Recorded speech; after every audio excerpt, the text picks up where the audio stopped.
सुना धोरे ना सुनी नहीं।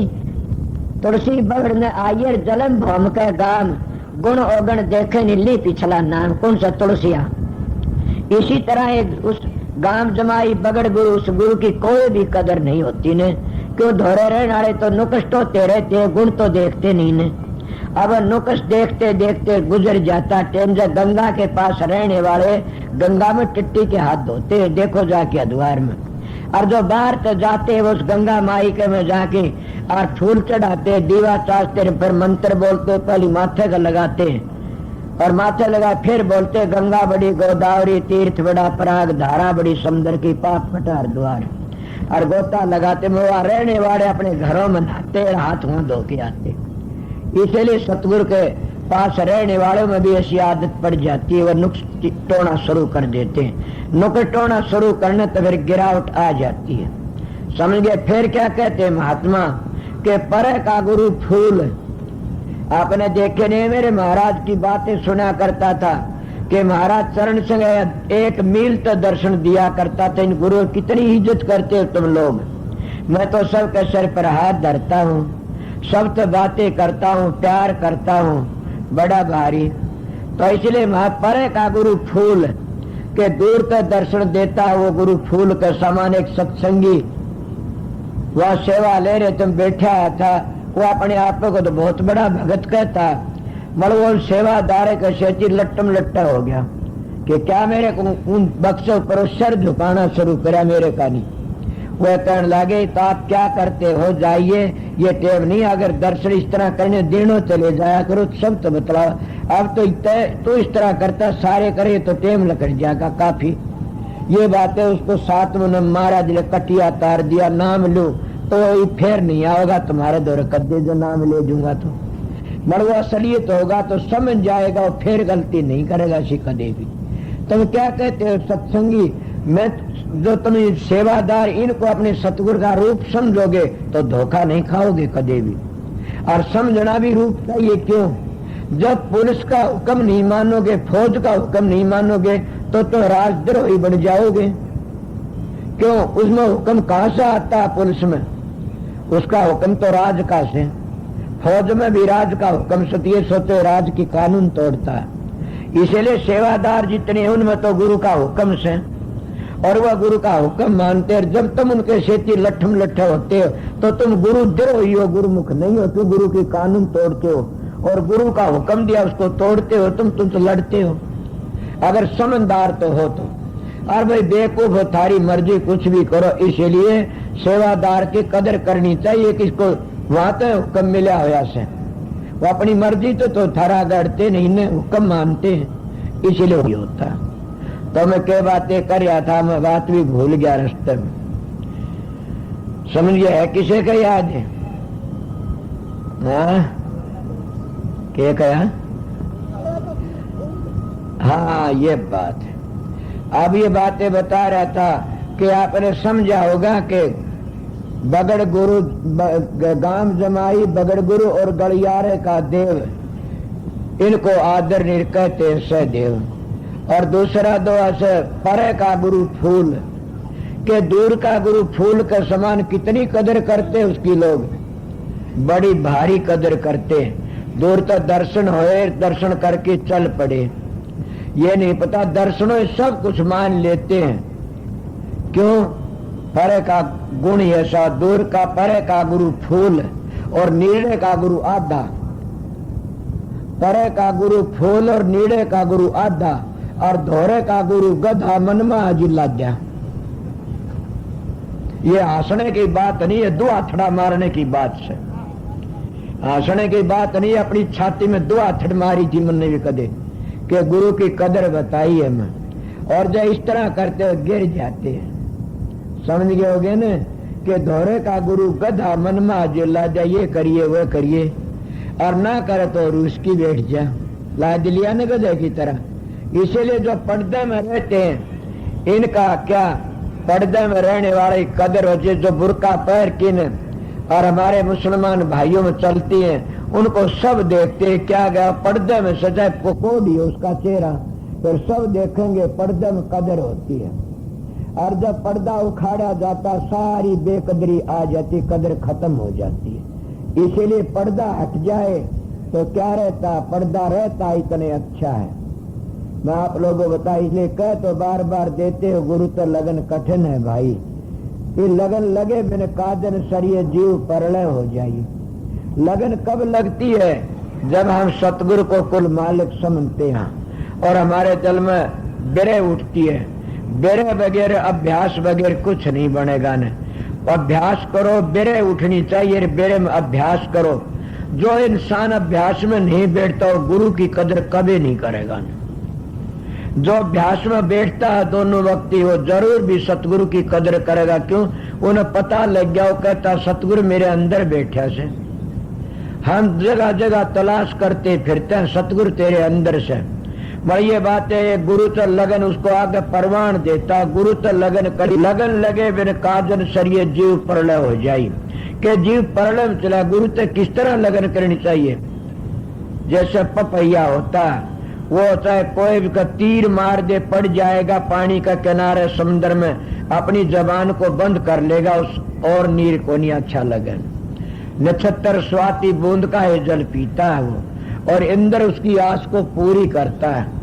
सुना होगा ना, पपैया बोले से मी जरूर आओगा, ये बात से। इसीलिए भगवान उसकी आस पूरी करता है, वो नीचे का पानी नहीं पीता न। इतनी लगन होनी चाहिए कि गुरुमुख होता है अपने गुरु को जानता, दूसरे को नहीं जानता न। मैं कई बार एक बात कहा करो, आप लोगों ने सुनी होगी। मेरे महाराज बताए घर में 60 मानस हैं, एक घर में 60 मानस हैं, और उस घर में एक लड़की आई से शादी होकर के न। और वह लड़की सारे 60 मानसा में थे, सारे मानस की इज्जत करते, प्यार करते। उसके घर का धनी उस पर प्यार नहीं करता, क्या वह जिंदी रह जाएगी? सोने में चांदी में पीली कर रखी से, और सारे घर के उसका आदर करते, हथेली पर रखते, मगर उसका पति उस पर प्यार नहीं करता। बतावा जिंदी रह जाएगी? कि लड़कियों ने पूछो तुम के लड़की सो, यही जानती है जब लड़की अपने पीर में जाती है, मास्टर नहीं पुचकारती, तो लड़की के साथ में क्या बीतती है। इसीलिए जो सतगुरु अपने शिष्यों सिर पर हाथ नहीं धरता, उन शिष्यों में ऐसी बीतती है। तो मैं आपको बताया कि वह बड़ी दुखी होती है, और नहीं बोलता तो कुएं पर की मर जाती है, आग लगा के जल जाती है, या अपने बाप का चली जाती है कि मेरी पार नहीं पड़े न मन और किते गाल दो, और सारे मोह को दूर कर देती, एक अपने पति का मोह रखती है। अब बताइए, सारे घर में उन्हें सोने की सारी टूम तार लो, और सारे बल के पाटे कपड़े दे दो, और सारे घर के जूत मारो उसका पति प्यार से बोलेगा, किसी परवाह नहीं करेगी। इसको कहते सतगुरु राजी तो करता राजी, काल कर्म की लगे न बाजी। कि सतगुरु राजी है तो फिर करता भी राजी से, फिर काल कर्म की बाजी नहीं लग सकती कभी भी। हरि रूसे तो रूषण दे तू भी दे, पर सतगुरु सिर पर राखी आप पे करे सा। वो आप ही मदद करता, इस तरह महात्मा कहते। तो जब हमने इतना हमारा पर्ण पक्का होता पपैये की तरह, फिर वो सतगुरु की लगन कहा जाता है। जैसे फिर कहते कि मिर्गा शब्द सुन को जाता है, कितना उसका प्यार है, अपने तन को आगाड़ा देता है, और वो शब्द सुनता हटता नहीं ने। शब्द गाया करते, एरी एरी उदो लागी का नामत ले, मिर्गों की प्रीत लगी नादो तो सुनमुख सेल सहे, एरी उदो लागी का नामत ले। तब दीपक तो प्रीत लगी पतंग की वार, फेर जिया दे, एरी उदो लागी का नामत ले। सारे कह कर कहते मीरा की प्रीत लगी संतों से, गुरु चरणों में चित दे, एरी उदो लागी का नाम थे। उदो उसकी ननद थी, उन्हें बताती है कि तो मैंने क्या कहती है, महात्मा जाते, मैंने वो महात्मा बड़े प्यारे लगते हैं, किंतु इतने प्यारे लगते हो, कहने लगी तू चमार के दौड़े जाती है, ये मत कहने। वो चमार नहीं तो काख में ते रापी काढ़ी चीरा अपना गात, 4 जुगों के 4 जनेऊ 8 गांठ नो तार। कि वो चमार नहीं है, 4 जुगों 4 जनेऊ दिखा दिए। अपने महल से मीरा उतरी, घट में गंगा नहा, पापूजू रविदास के जो स्वर्ग लोक के मोक्ष लोक लिए जा, सब के उसके पास में सब उदय ऐसी बातें मत कर तू मेरे गुरु के बारे में। तो इसीलिए महात्मा का कबीर साहब कहते गुरु से लगन कठिन है भाई, जैसे मिर्गा शब्द सने शब्द सुन को जाई, शब्द सुने तन को नहीं डेगावे सुनमुख सेल सही, के अपने तन को आगे खड़ा कर देता है और जो मारने वाला तीर मार की मार लेता, सेल मार के हटता नहीं ने। इसी तरह गुरु से जिसका प्यार है वो तीनों लोग तो जीत की आगे चला, तीनों लोग के तीनों गुणों तो आगे चला जाता है। रजोगुण तमोगुण सतोगुण तीनों गुणों को छोड़ करके ने और वो चौथे सार गुण में चला जाता है, इले बच जाता। ये है गुरु की लगन। इसको और भी कह देते जैसे सती चढ़ी सतु पर, पिया की राह मन भाई। देखा नहीं ने, मैं कई बार मिसाल दे से बताया करूं कि पति के साथ में जलने वाली औरत बड़ी बेधड़क होती, मगर उसकी म्याद लिखी से गरीबदास जी कहते 8 लाख और कुछ हजार वर्षवा स्वर्ग में रहती है जो साथ जलती है, मगर ये पतिव्रता नहीं मानी जाती। बढ़ाई तो मैं करता हूं उसकी, उसको इतना फल मिलता, असली पतिव्रता तो अहंकार तो चली जाती है। आपने सुना होगा ने के एक दिन कहते हैं कि राजा जनक था, कौन था पता नहीं, वो राजा भरथरी आउन लाग रहा और एक औरत अपने पति के साथ जलन जान लाग रही। राजा भरथरी कहने लगे ये क्या खेल है? कहने लगे जिसका पति मर गया उसके साथ में सती होगी। बोला जीमदी जलेगी? बोला हाँ हुआ। बोला बड़ी भागाड़ी से, ऐसी होनी चाहिए औरतों तो। देखो अपने पति से जीमदी जलती है। ये बातें करके ना अपने घर ही आ गया। जब वो घर पर आया घराड़ी ने कहने लग गया रानी ने कि रानी आज तो मैंने एक पतिव्रता औरत देखी। बोला कैसी थी? बोला पति मर गया उसका मुर्दे के सेती और जलन जा रही जो चिता में जल रही थी। बोला अच्छा वह पतिव्रता नहीं थी, तो वह दूसरे दर्जे की पतिव्रता थी, असली पतिव्रता नहीं थी। बोला असली कैसी होती है? भाई इतनी बार जीमदी क्यों करेगी? असली होती तो जीवे को नहीं आने। असली तो अपने पति का चोला छुटती चोला छोड़ देती है। राजा ने सोचा रानी का तो घमंड की बात है कि इसकी परीक्षा करूंगा, और परीक्षा में रानी दे बैठा। उन्हें कहा दूसरे दिन चला गया तो जंगल में किसी लत्ते दे दिए। बोले ये कपड़े ले जा, मेरे हथियार ले जा। रानी ने दे दिए, कह दिए राजा तो शेर ने मार गिरा। बोला अच्छा। वो लेके गया, बोला ये हथियार संभालो ये कपड़े से, राजा तो वहां शेर ने मार गिरा। रानी कहने आए कैसे जी लकड़िया। देखा रानी मर गई, बावड़ की आया। राजा ने कहना राजन क्या परीक्षा लिया? तो रानी बिना हो गया। बोला क्या? बोला रानी मर गई। इसलिए इन माताएं की बढ़ाई करता है न अपने मुर्दे पति जिंदे कर लिए। मतलब भरथरी जैसे अपना आप को कुछ कहा करते थे, उन्हें अपनी वह रानी जिंदी न कर सका। समझ गया इनमें दो ऐब नहीं हो तो ये तो माताएं से, अनसुया से, सीता से। समझ गए इनकी कौन बराबरी कर सके से? दो ऐब कौन से? चोरी का जारी का। ये दो ऐब इनका नाश करते हैं बस। इसीलिए इनमें बड़े भारी गुण माता अनसुया ने ब्रह्मा विष्णु 6 महीने के बना दिए, और सावित्री ने अपने पति सत्यवान को जम के हाथ पे खोस लाई, और नर्मदा ने अपना कोडी पति को कंचन दे बना दी। इसलिए कितनों की साख बताओ, मतलब एक भी साख आप दे दो तो मैं कर्ण न तो हो जाए। किसे याद हो तो किसे महात्मा ने, किसे राजा ने, किसी ने अपनी और जिंदगी करी हो तो ये बात जरूर तुमने पता नहीं, मैं बता दूंगा। वह कुछ और बात थी जिंदगी करना।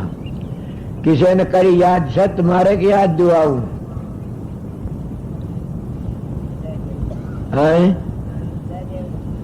जयदेव ने कौन करी? जयदेव ने तो किस तरह करे? जयदेव के तो हाथ काटे गए थे, क्या गुरु था। समझ गया। और जयदेव ने तो अपने चोर पकड़े गए, ने बोला ये महात्मा से राजा सेवा करिए। गरीब साहब की वाणी से न जयदेव नहीं करी, मैं बता दूंगा। जलदग्नि कौन किसका बाप था? परशुराम का बाप था। इसलिए वो परशुराम की दया थी। जवार उसका रेणुका मेणु का नाम था किमी, और वह पानी भरने के लिए गई थी और वह साधु महात्मा मच्छर का रूप धार किया, जानवर का रूप देख क्रीड़ा कर रहे थे और वह क्रीड़ा करते को देख उसका मन डिग गया। जब वह वापस कई देर में आई तो बूझने लगा, इतनी देर कहाँ लगाई। वो कहने लगे न कर मोरे करे, वो साधु जाने था आज्ञा इस तरह बैठ गई। अपने बेटों ने कहने लगा तेरी माँ का सिर काट लो। वो बोले हम अपनी माँ का सिर नहीं काट सकते। क्यों? बोला ना, माँ का सिर काटा करें। इतनी बार परशुराम को याद करे और परशुराम क्या बात है पिताजी? बोला इसका पापड़ का सिर काट ले तेरी माँ का। जब ये हुक्म दिया बेटे ने अपनी माँ का सिर काट दिया परशुराम ने। अरे भाई कोई उरे जाके घर ही अपनी माँ का सिर न काट देना। अगर कोई काटे तो परशुराम वर्गा तो बेटा हो और जल अग्नि जैसा पति हो, तब तो काट दियो, न काट न दियो मारे जाओगे। कदे नू कह बैठो ईब तो कर सेवा करो, ईब सिर काटने की कहने लग गया। इले बताता सिर काटा काट दिए और उसका बाप जलदग्नि था कि वो कहने लगा बेटा के तो बड़ा भागी बड़ा आज्ञाकारी, मांग क्या मांगा मैं तना वो वचन दूंगा। मांग के मांगेगा? बोला दोगे? बोला हाँ। तो बोला मेरी माँ को जिंदी कर दे और मेरे भाइयों पर जो ख्याल करा तो ख्याल उल्टा हटा ले। ये किस तरह माँ का सिर काट दे? ये करनी के धनी नहीं थे ने। मैं तो पिता हुक्म उन्हें मानना पड़ा, जिंदी कर दी। ये एक इतिहास तो उन्हें पता नहीं था आज तक, मैं आज बता दिया से समझा। उन ऋषियों ऐसा हो तो मलिन माताएं तो अपने पति के कितने मुर्दों के ख्याल जब आए से कर करके। तो यही बात सवा जब मरगी भरथरी ने देखा मठ हो गया। अब दूसरी रानी ब्याह लाया। जब दूसरी रानी आई वो अपना ऊपर तो कम पति बरता सु, पर अंदर तो उसके दिल में विषय विकारों की आग जगती रहा करती थी। अब बताइए राजा के घूमने के लिए गया था गेलते, उसके विचार कैसे? वो गया एक ब्राह्मण तप कर रहा था, तो तप करके ने सूर्य महाराज का तप करा। सूर्य महाराज ने खुश होकर के ने उस ब्राह्मण उस राजा ब्राह्मण को अमर फल दे दिया। वो अमर फल लेके ब्राह्मण ने सोचा क्या करूं इस अमर फल का। मैं सुनी बातें पढ़ा लिखा नहीं, मैं शास्त्र नहीं जाना, मैं जो बातें कहता हूँ एक हिसाब की बताऊंगा, मुझसे विरोध नहीं बोलूंगा कभी भी। उन्हें कह कर फल लेके ने सोचा क्या करूं, राजा ने दे दू तो अच्छा। भरथरी ने ऐसा राजा के मिलना से जिम्मेदार रहेगा, दुनिया में सुख रहेगा। वो फल लेके ब्राह्मण राजा पाया कि महाराज ये फल लो, मैं तप करके प्रगट कराया था, ये मन मिल गया। मैं क्या कहूंगा फल खागी? राजा सो खा लो, अमर हो जाओगे, दुनिया भला करोगे।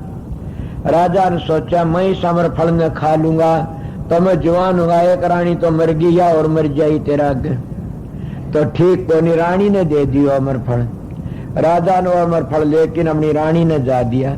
वह करे क्या है? बोले ये अमर फल खा ले तो नौजवान रहेगी सदा, बूढ़ी नहीं होगी कभी भी, इसको खा ले। बोले ले लिया। उसने सोचा तू अमर फल खा लेगी तो तू तो जवान होगी, तेरा एक यार है वो मर गया तो तू रोएगी सारी उम्र।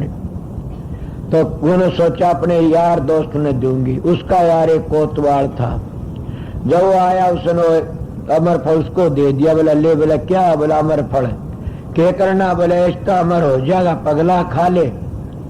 और ये मैं इस तरह मैंने मिला था, और तू जिंदा रहेगा तो मैं चाहे मर जाओ दुख होने होगा, तू मर गया पहले तो मेरे को दुख हो जाएगा तेरा। उन्होंने अमर फल ले, वो जाया कर दे रंडी का। उन्हें सोचा अमर फल मैं खा लूंगा तो कभी रंडी जी मर जा पहले दुख हो जाएगा। उसने अमर फल ले जाएगी, रंडी ने दे दिया। अब बताइयो भला तो बुरा काम हो जाए, बुरे तो भला काम हो जाए। समझ गए? ये कोई बस की बात को नहीं। वो अमर फल रंडी ने ले लिया। रंडी ने लेके कहा खा लूंगी, जाओ। रंडी ने सोचा तो खोटे काम करती है, सारी जिंदगी खोटे घड़े रही, अमर फल खा ले तो कदे बूढ़ी नहीं होगी, फिर सारी जिंदगी खोटे घड़ेगी। ये अमर फल तेरे लायक नहीं है। ये तो ऐसे मानुष ने देना चाहिए अगर अमर फल ने खा कि वो अमर हो जाए और दुनिया में भला हो, अपना अच्छा काम करे। तो ऐसा कूड़ है। बोला राजा भरथरी।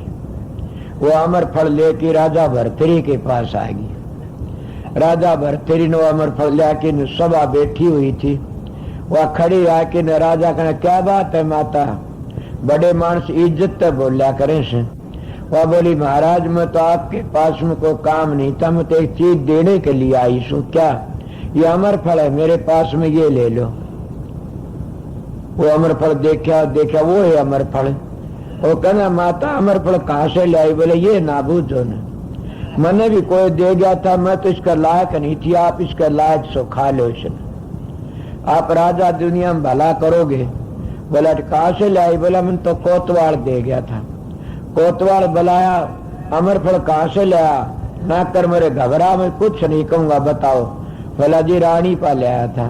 रानी बुलाई, रानी के हाँ वो अमर फल कहाँ? बोला खा लिया मैंने। झूठ तो नहीं बोला ना, ज्यादा सू खानिया मानस अच्छा नहीं हो सन। उन्हें सू खाने ला गया, बोले देखे रानी ये हो रहा सू ना खा किसी की, ये अमर फल वो है सन, पर तुम्हें मेरे को लानत देता हूं। जैसे मैं दिन के सत्य में कही थे, इंसान अपने आप को लानत देनी चाहिए।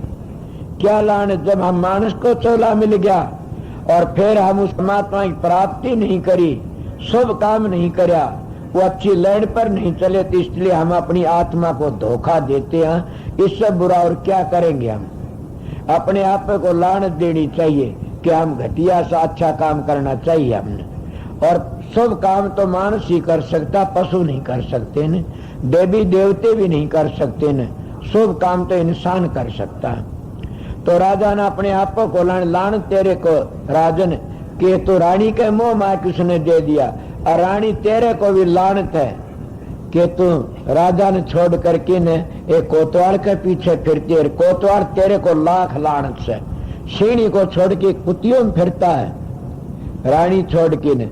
और क्या सबसे वफादार सबसे अच्छी तो यार रंडी से, जिसने के सारे देश का भला सोचा और राजा ने ला दिया। आप सोचो वो अमर फल है क्या तुम्हारे सबके पास में से? उस अमर फल की तुम कदर नहीं करते ने, वो अमर फल सबके पास में से। अगर उस अमर फल में तुम लुज्जत बरतो लुज्जत रखो तो तुम अमर हो जाओगे। आत्मा तो अमर सहे, फिर अमर होना क्या, तो फिर संसार में नहीं आओगे। वो क्या अमर फल? वो राम नाम। वो अमर फल क्या? वो उस मालिक का नाम, धुनात्मक नाम। राम भी तो चार है, एक राम दशरथ घर डोल है, एक राम घट घट में बोल है, एक राम का सकल पसारा संतों का राम, इन तीन गुणों से न्यारा। इसीलिए सारी दुनिया का करता वो राम है ने, वो अमर फल है। और उसका सुमरण करने तो हम अमर हो जाते हैं। और अमर फल किसी ने देखा तो कोई बताओ खड़े होकर की न? अगर देखा लोग बड़ाई करते, काम धेनु गऊ और कल्पतरु दरखत, और अमर फल भी कहते। काम धेनु गऊ क्या है और कल्पतरु दरखत क्या? कल्पतरु दरखत तो सत्संग है जो सच्चा हो, तो ये कल्पतरु दरखत है मन की इच्छा पूरी करता है। और काम धेनु गऊ कौन सी है? ओम। समझ गए होगे, मुक्ति के लिए ओम नहीं है न। काम धेनु गऊ ओम है, जिन ओम को सिद्ध कर लिया उन ऋषियों के खेल नहीं देखे आप लोगों ने, सबके बना लिया धेनु गऊ। जिन ओम को प्रकट कर लिया, सिद्ध कर लिया, तो त्रिलोकी को जीत लिया। और तीन लोक में ओम ही बड़ा से शब्द है। मतलब मुक्ति के लिए तो और नाम से तीन गुणों आगे चलना पड़ेगा। इसलिए मैं आपको बताता हूं। और वो सबसे बड़ा जो अमर फल से ने, वो तो धुनात्मक नाम से। उस धुनात्मक नाम में पहुंच जाओगे तो जीत जाओगे बाजी ने। इसको कहते गुरु से लगन कठिन है भाई।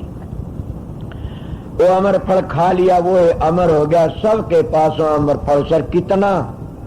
कबीर साहब कहते, कहता हूं कह जातुर काहे बजाऊं ढोल, सांसा खाली जात है तीन लोग का मोल। 21,606 सांस जाते हैं, बर्बाद कर देते हो। अमर फल को याद करो तो तुम बच जाओगे। एक सांस तीन लोग का से मोल, और 21,600 कदर करते हो, यही तो एक अमर फल से। इस अमर फल को खा लोगे तो अमर हो जाओगे। और वो अमर फल धुनात में नाम है।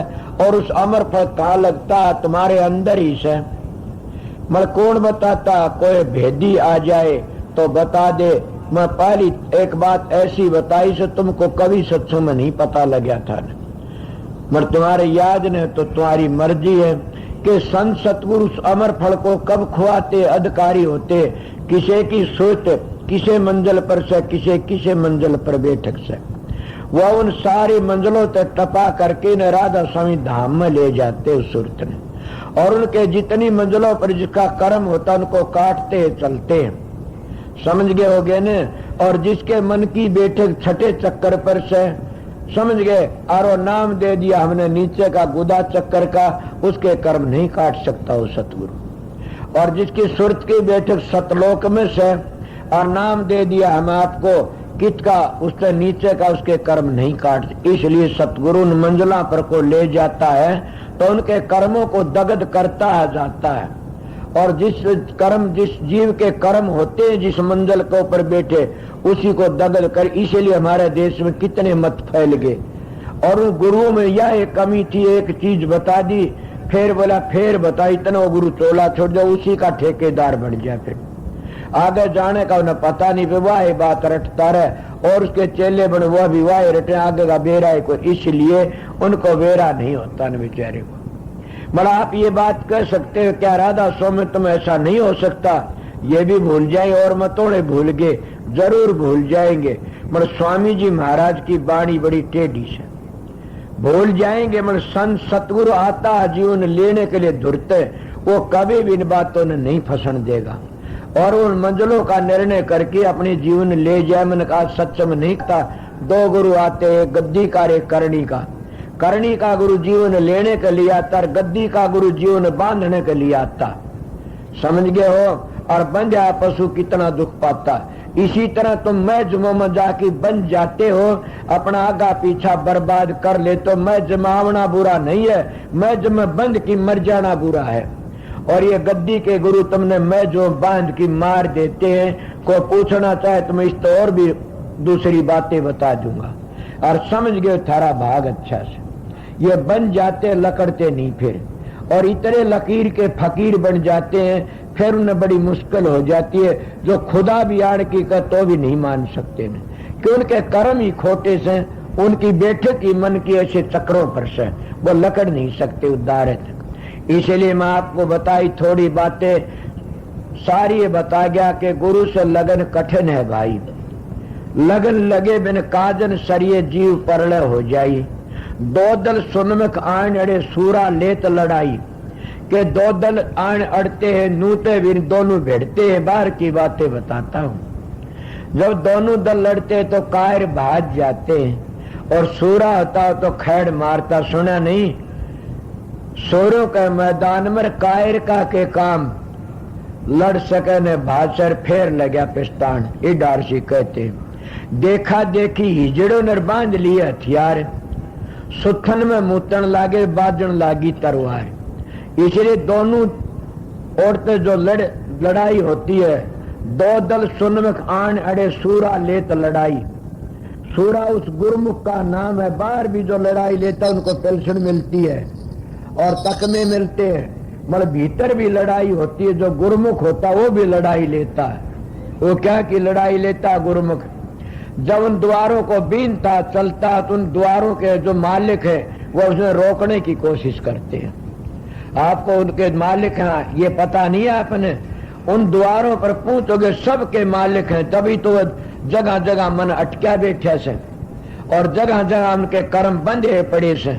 इसीलिए अगर तुम द्वारों पर जाओ, कहीं गणेश है, कहीं ब्रह्मा है, कहीं विष्णु है, कहीं शिव है, कहीं दुर्गा भवानी है, समझे, कहीं ज्योत निरंजन है, कहीं ओम है, किते सोम है, इस तरह कर कितनों की बात वो जो कितालक है, कोई आगम है, कोई अनामी है, इस तरह कोई राधा स्वामी धाम है, वो राधा स्वामी है। इसलिए इनको लड़ाई करना पड़ता है। जब अंतर